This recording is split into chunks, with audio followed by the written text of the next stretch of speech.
Baik, saya akan melanjutkan kembali sedikit saja untuk mengakhiri di bab 1 ini, dan saya akan menjelaskan tentang berlakunya hukum pidana menurut waktu dan tempat.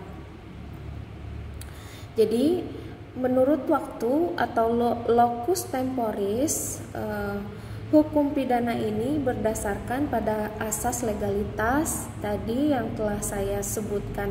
Pertama, saya telah jelaskan dalam apa sih asas legalitas itu atau principle of legality, dan di dalam KUHP ini diatur dalam pasal 1 ayat 1, dan hal ini memiliki dua konsekuensi.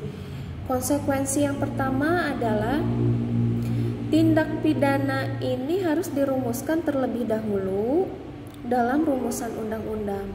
Artinya, tindak pidana yang tidak dirumuskan dalam undang-undang itu tidak dapat dipidanakan atau dihukum.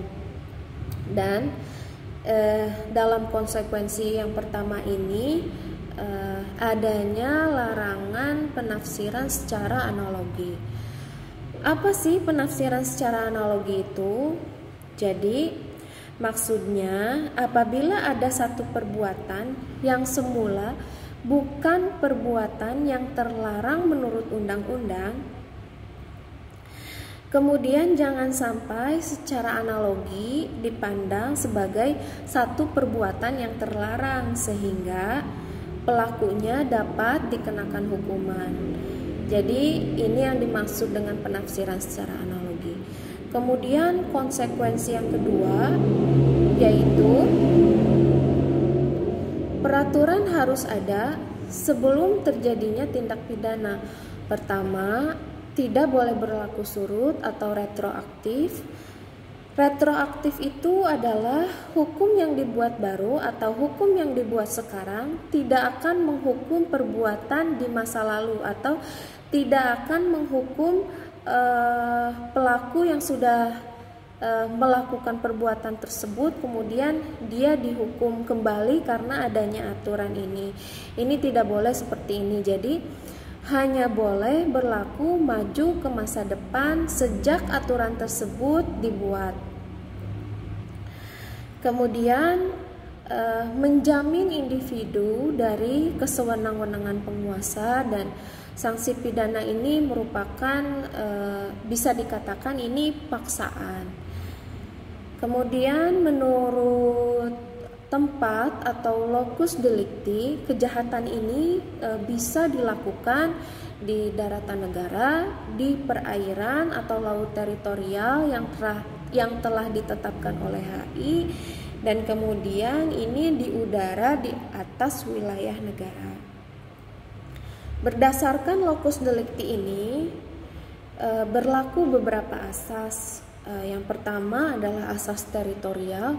Asas teritorial ini termuat dalam pasal 2 KUHP, yaitu aturan pidana dalam perundang-undangan Indonesia berlaku bagi setiap orang yang melakukan perbuatan pidana di wilayah Indonesia. Dan kemudian di sini ada asas personal atau nasional aktif.